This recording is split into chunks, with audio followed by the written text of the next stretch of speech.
الاستراتيجي اللي بعد كده، هي واحدة من اهم الحاجات اللي هنتكلم عليها النهاردة، وهي صناعة المحتوى. صناعة المحتوى اللي بيقدم قيمة حقيقية في العصر الحالي بتاعنا هو واحد من أهم طرق واستراتيجيات التسويق اللي هتساعدك على النجاح بشكل كبير، سواء بقى كانت فيديوهات، مقالات، تصميمات، أي محتوى يقدم للعميل قيمة بشكل حقيقي. يعني أنت هتلاقي نفسك متابع مين عندك على فيسبوك؟ ناس بتقدم محتوى في الكورة. ليه؟ عشان أنت فعلا شايف إن المحتوى ده قيم بالنسبة لك. ناس بتقدم محتوى في التسويق. ليه؟ عشان انت شايف ان المحتوى ده قيم بالنسبه لك. ناس بتكتب مقالات مثلا طبيه، او ناس بتكتب مقالات برضو في الرياضه. ليه؟ لان المحتوى ده قيم بالنسبه لك. طب انا ايه اللي يخليني ممكن اكون متابع صفحه براند؟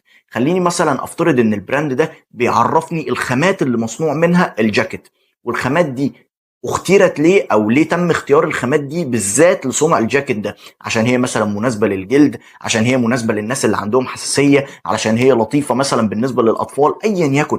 بيقدم لك محتوى مفيد انت بتستفيد منه، بيقدم لك معلومه. طيب خلينا مثلا نتكلم في مجال زي مجال العربيات.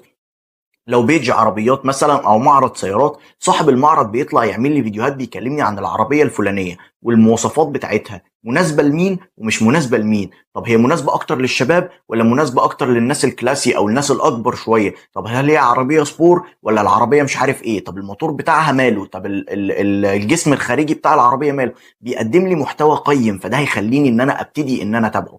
فصناعة المحتوى واحدة من أهم الأساليب اللي هتخليك تنجح بشكل كبير دلوقتي على السوشيال ميديا، وبالذات الفيديوهات.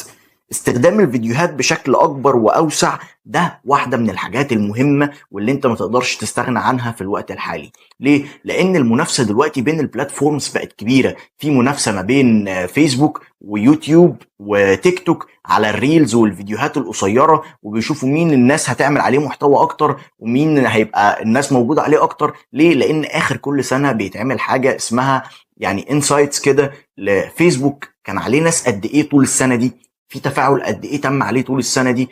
يوتيوب نفس الكلام، تيك توك نفس الكلام. ليه؟ لان في الاخر البراندز العالميه بتبدا ان هي تشوف الاحصائيات دي وتشوف الناس متفاعله اكتر على انهي منصه، عشان تبتدي ان هي تحط اعلانات فيها بمبالغ كبيره جدا.